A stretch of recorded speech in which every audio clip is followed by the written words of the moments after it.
All right, I think we're good set on actual start time. Yeah. So hi,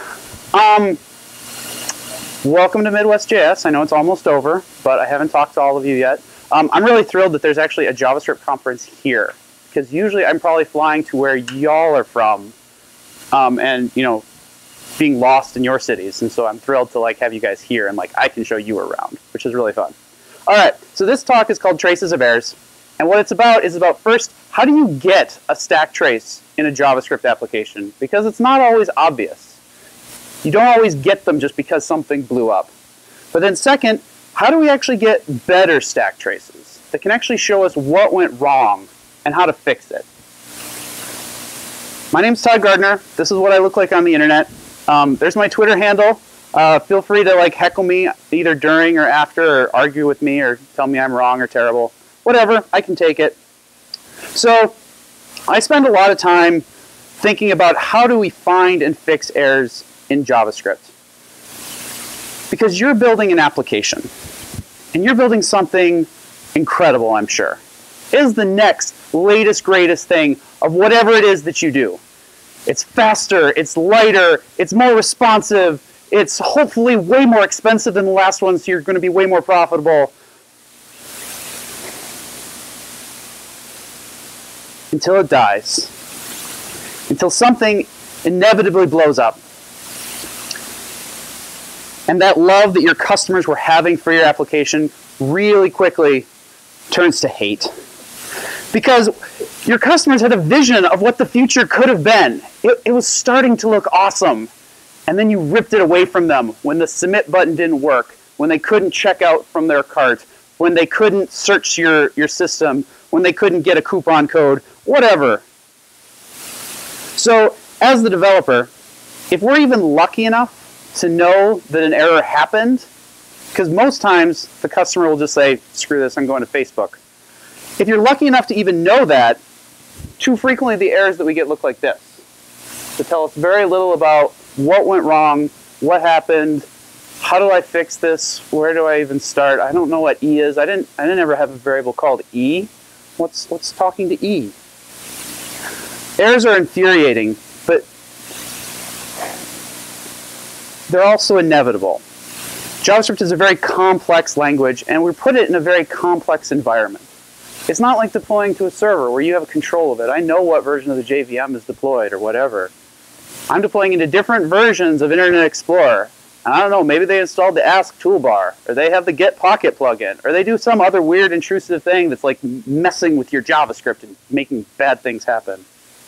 But if we spend just a little time building stuff into our applications, I think we can make our apps way more debuggable and hopefully put an end to this.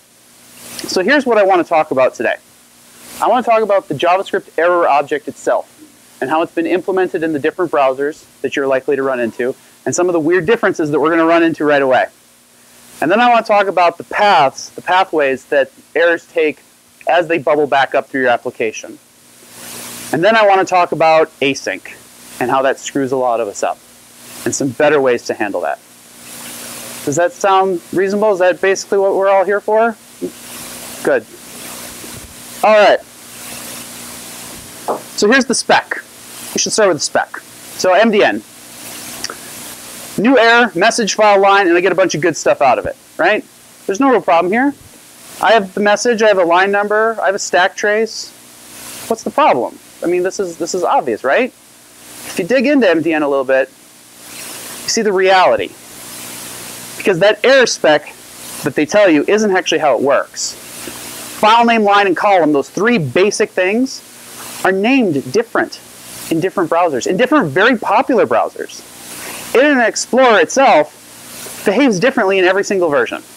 Every single one of them, the error object looks a little different. The stack trace format, which we'll see in a second, isn't standard at all, and there's just so many more. An earlier version of this slide, I had to get down to 6-point font just to try and list all of them, and it still didn't work. The end of the day is that if you start working with the error object itself, you start feeling like the internet is broken and nobody cares.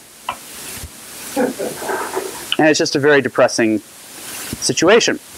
So I would like to share that with you. So let's take a look at the JavaScript error object.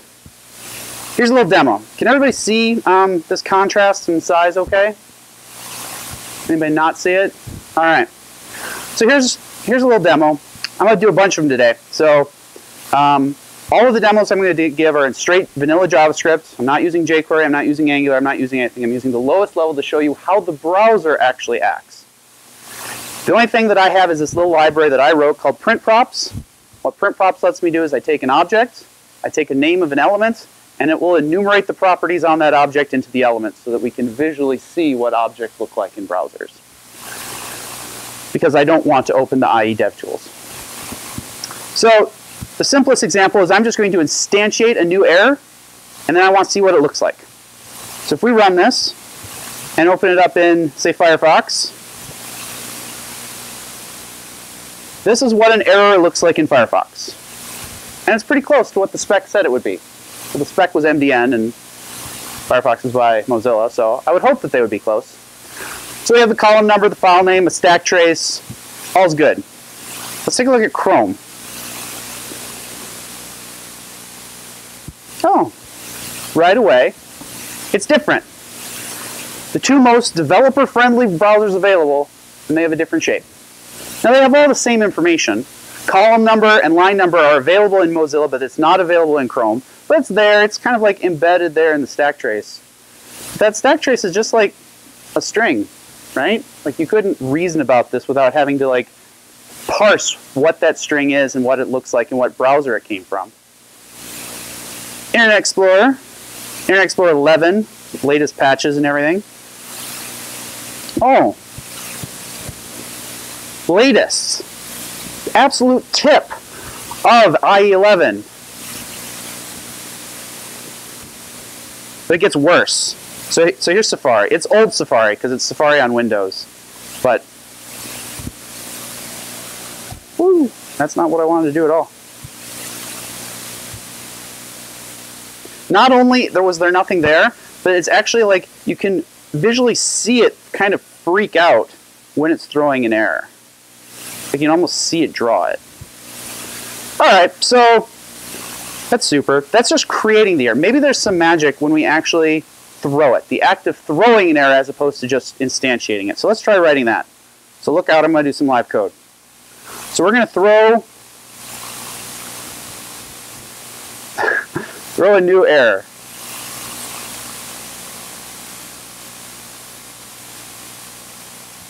And we're going to catch it.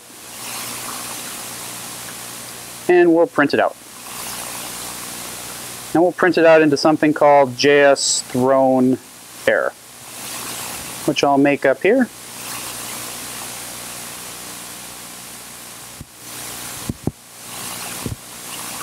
Will you guys be my JavaScript type checkers? Did that work?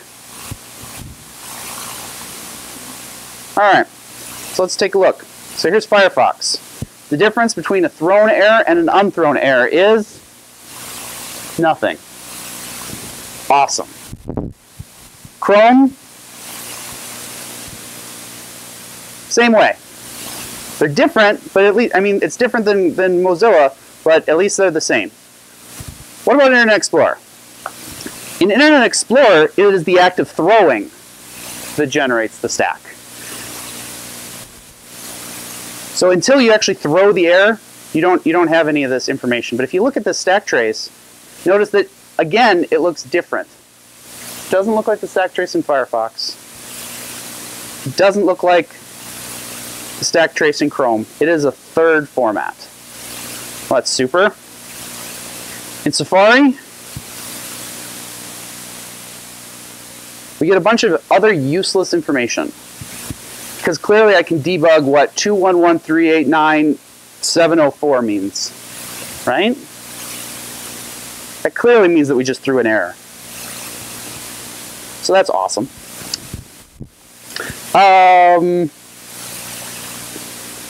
So now we're throwing stuff, but you can throw all kinds of things. You might come across some terrible codes somewhere along the line that maybe it just throws a string. Because it's JavaScript. And you can throw anything you want, right? Has anybody ever tried throwing a string? Because clearly you get tons of valuable information when you throw a string. All kinds of stuff. I mean, look at the debuggability of that. I can throw other things too. I can throw numbers. I can throw booleans. I can throw anything I want. But notice that nothing ever happens. There's no magic in throw when you throw something that isn't an error. So don't do it. It's kind of silly. Some people, especially if you come from like a strongly typed language, like a lot of C# people do this, is they want to do something like throw new not found error, right? Have you ever tried to do something like that? Have you tried to implement custom error types? Well, so you can do it. Well, obviously this won't work because I haven't defined what a not found error. But if we implement something that looks like inheritance in JavaScript, so let's say function not found error dot prototype equals error dot prototype, that kind of thing. And we try and throw that. It looks like an error. It's got the same shape as an error, but it doesn't have any of the magic. Everything is just empty. And if an error is thrown without a stack, is it really an error at all? Okay. So now I want to touch a little bit on stack traces. Because here when we were throwing an error, and we had the stack traces in these different browsers, it was really concerning to me that they all look different. If I actually wanted to take these error messages and plug them into some sort of like logging or analytics tool and correlate, are these two errors that came from these two different browsers, is it the same thing? I couldn't just do simple pattern matching and say, hey, this is the same thing, because I'd have to understand what browser it came from. Well, there's some tools available for this, and I just want to give you a quick shout to a little tool called Stacktrace.js. Has anybody heard of Stacktrace.js? Has anybody used Stacktrace.js? Stacktrace.js is a really cool little tool. I'm going to do just a super simple demo of it, because I have a copy of it here locally. So I'm going to bring in Stacktrace.js. And what that lets us do is it gives us a new thing that we can do called, let me just bring up the docs actually, because I think I'm connected.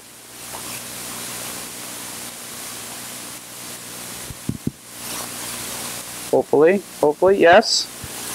It gives us this little handy function called Printstacktrace. And what Printstacktrace lets us do, so it's got kind of a weird signature.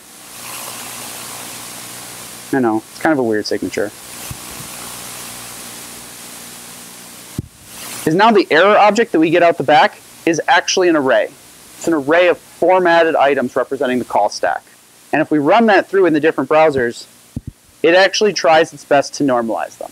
There is still some differences, that it doesn't solve everything.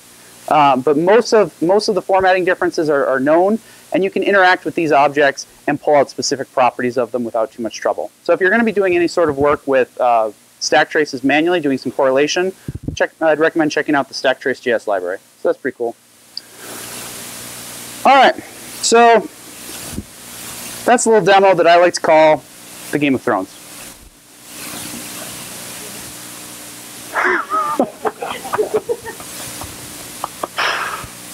All right, so now I want to give you another demo of window on error. Are you guys familiar with window on error? Yes? No? Okay, so window on error. It's been around forever. It's been around since ECMAScript 1. Window on error is a global error handler that is just there. It's a function you can define, and it's safe in every browser to use. And you can define that function. And when an error happens that the browser has no idea what to do with, it's going to forward it there. And so what I'm set up here is just a little demo where I'm defining an on error function. And when I get it, I'm going to print out whatever I happen to get out into the DOM, just so we can see what it looks like. Cool? All right. So let's take a look. This time, I'm going to start with Safari.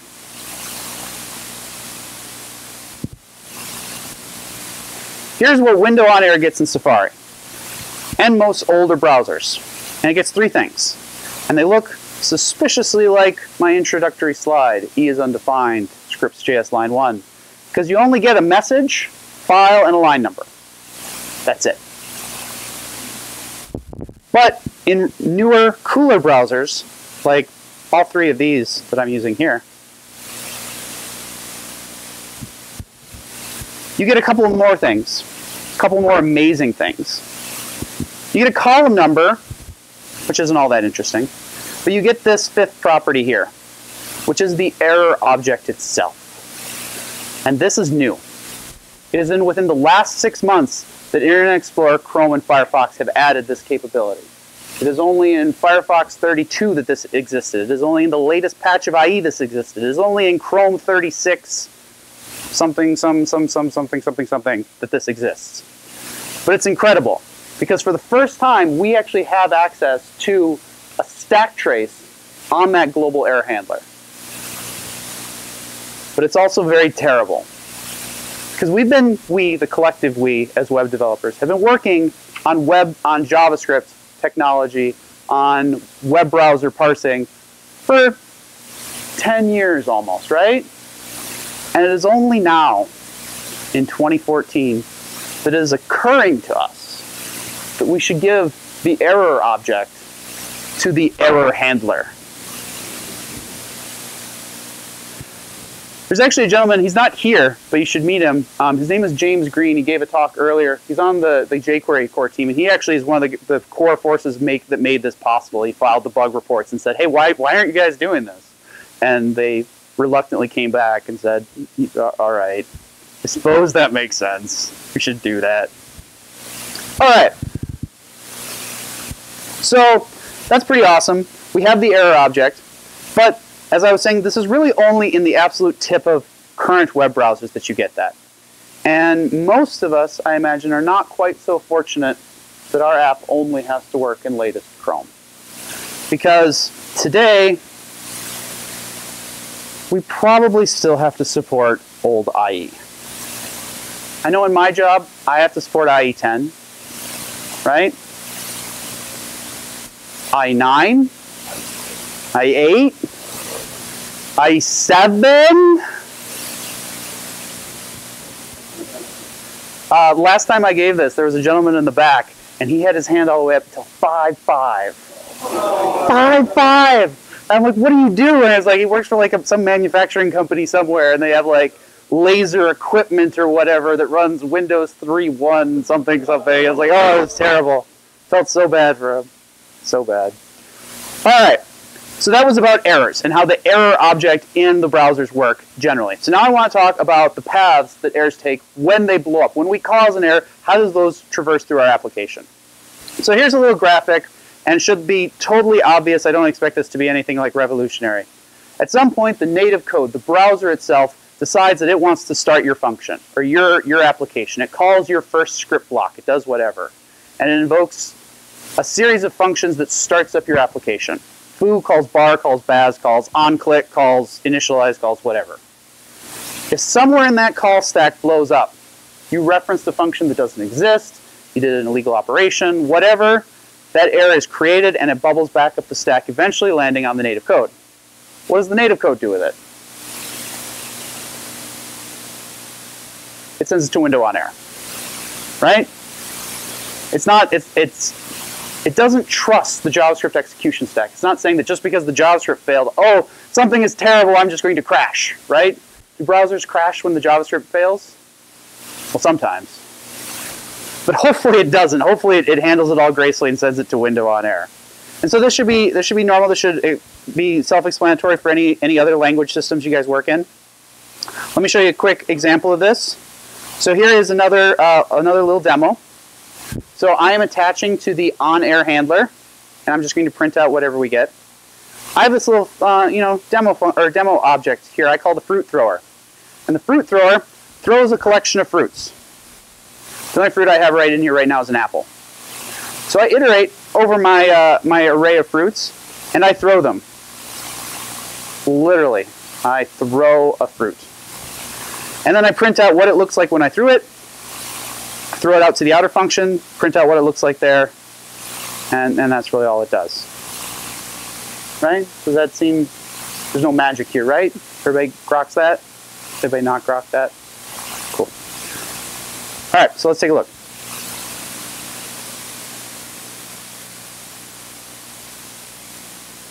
Okay, so in the fruit function, this inner iterator, we're throwing an apple. And here's what the stack trace looks like at that time. this error is caught by the fruit thrower, where it's printed again. And it looks exactly the same, right? The error doesn't change its state as it bubbles back up. It is the same object. It looks the same at the time of throwing. And it bubbles all the way out to the global error handler here, where because this is Firefox and it's awesome, it has this stack trace and we're all good.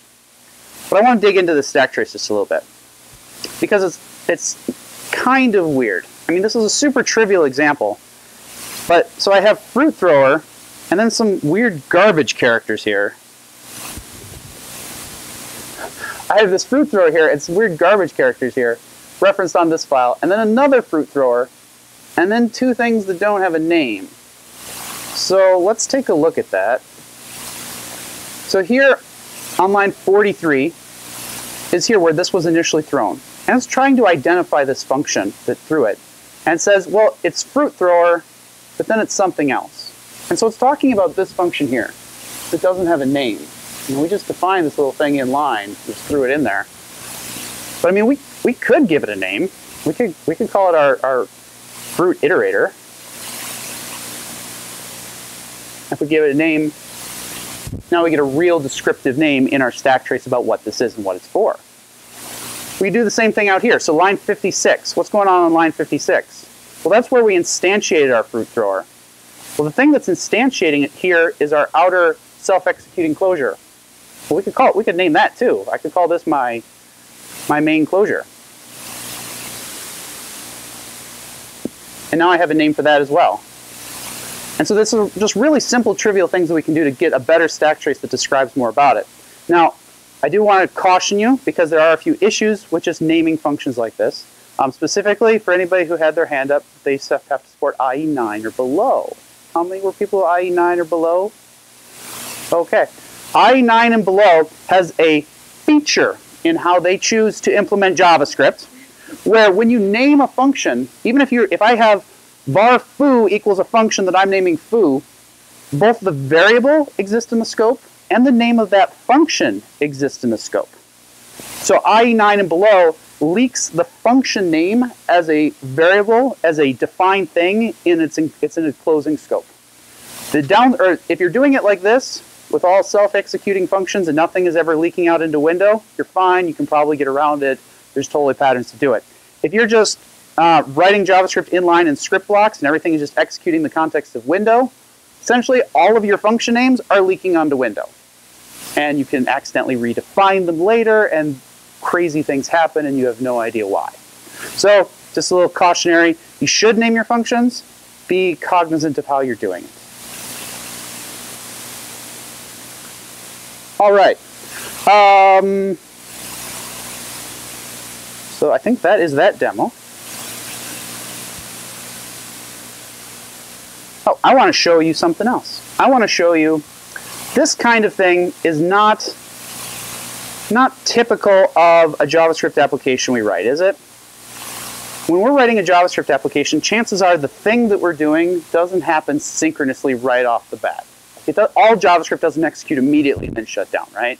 We are building JavaScript that fires AJAX events and then responds to the callback, to responds to click events, to hover events. The JavaScript is deferred to later events that happen, right? And that happens over a period of time. And so I want to show you this example that tries to take advantage of that. So here I'm starting to look a little bit more real.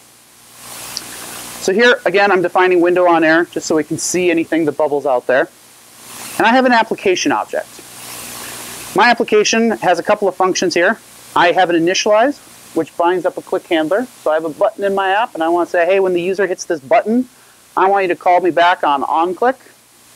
OnClick does some really, really important things for us, and then calls a function that doesn't exist. And then I have this onAir, because I really want to treat my customers right. And if my application has any kind of an issue, I'm going to print up this little message that says I'm sorry, and I'm going to send you a free t-shirt. And so my application starts up, and I initialize it. So right now I don't really have any error handling here. There's no way to like get to on air. So we could, just try a really simple way. And we'll just put try. We'll try to do our initialize block, and and we'll catch an error that comes out of it. And if I get an error, I'll send it to on error, right? So when we run this, and I trigger an error, or I click my button, which calls onClick, which will call undefined or undef, which isn't there. It just goes straight back to window on error. Well, why didn't we catch it? Everything was executing inside of this little block, right? Why didn't we catch it?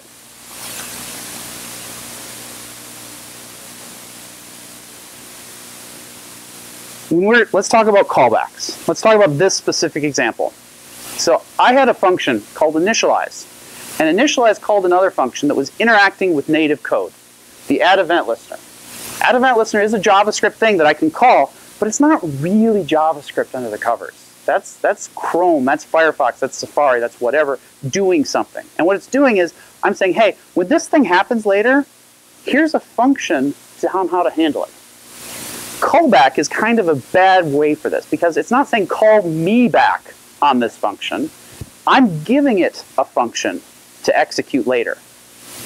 I pulled that function out of my code and I've handed it to the native code, so that when some time period occurs and this event happens and it calls onClick, when that error happens, onClick doesn't exist on me. I've ripped that onClick object off of my application. I've handed it to the browser to execute. And so when it blows up, what I had written expects that, hey, everything is an initialize. I should just have that error bubble back to me out of native code. But it doesn't. It bubbles back to window on error, because that initialize function isn't running anymore. Some time had passed between when the function was bound and when the function actually executed. And so it wasn't there. And so that's what I wanted to talk about with error paths and some async paths. And so now what I want to do is I want to see if there's a way that we can handle this better. Some better ways to deal with crossing that asynchronous boundary, which is really, really confusing to deal with.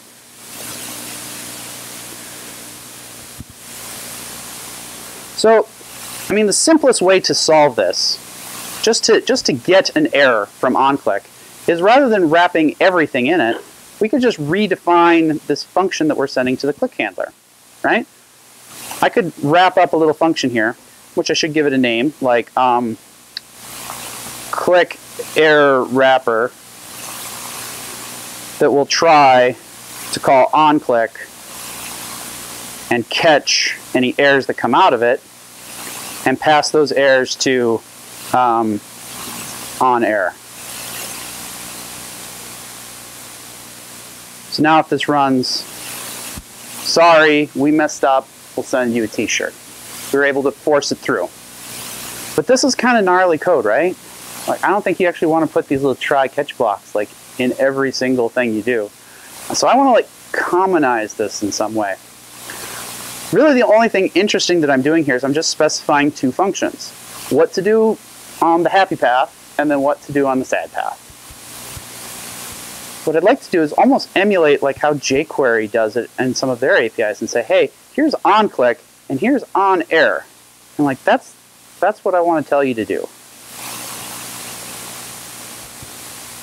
So I wrote a little thing that can help us do that. And it's called this listener with error. And what listener with error does is this is a little script that's doing something that I like to call duck punching. I like to call it duck punching. You might know it as monkey patching. It's what's probably more commonly known as other languages. But JavaScript is a duck type language. JavaScript is a little different than other languages. And duck punching is more fun. So I'm calling it duck punching. I hope you all call it duck punching too. So I'm going to duck punch this application. I am going to duck punch add event listener to be my own thing. Because even though add event listener is a call into native code, I can redefine it. I can duck punch it to do my own thing.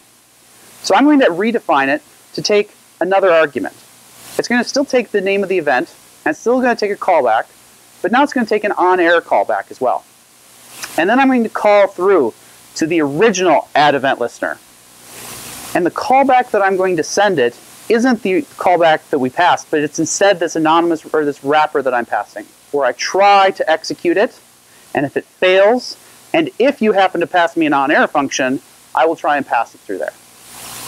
So this is taking that little bit of code and I'm abstracting it down into a base layer. So here in my async, if I go here and just add the script tag for that little guy,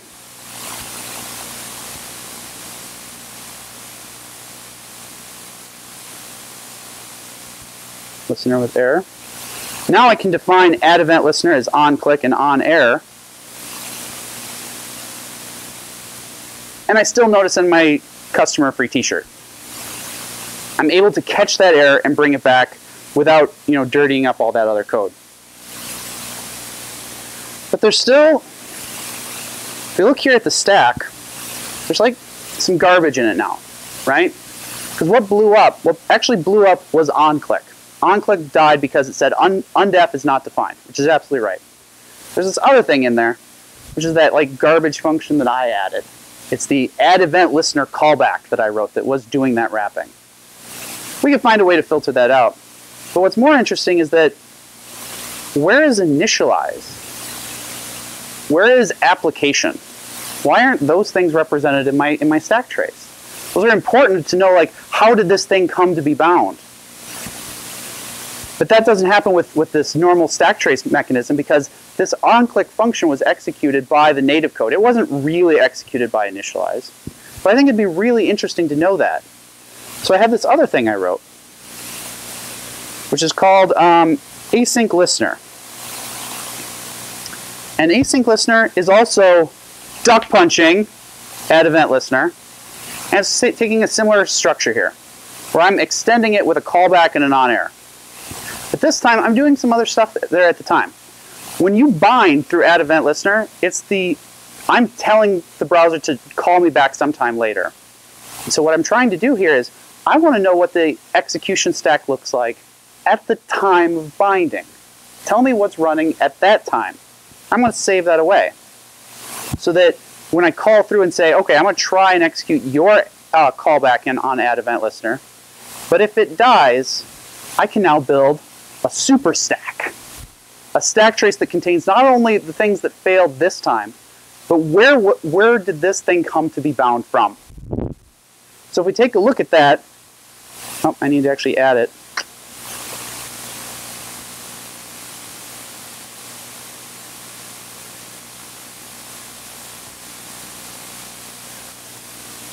And we run this. There's my t-shirt.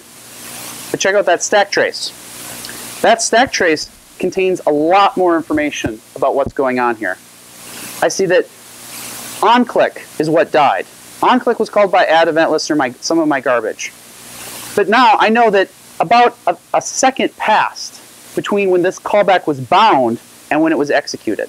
This callback was bound by a call to add event listener, which was called by initialize, which was executed by my main closure.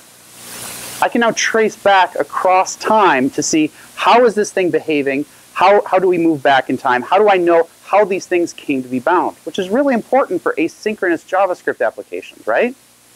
Now there's some memory issues, some CPU issues to think about with this, but I think it's really interesting to think about.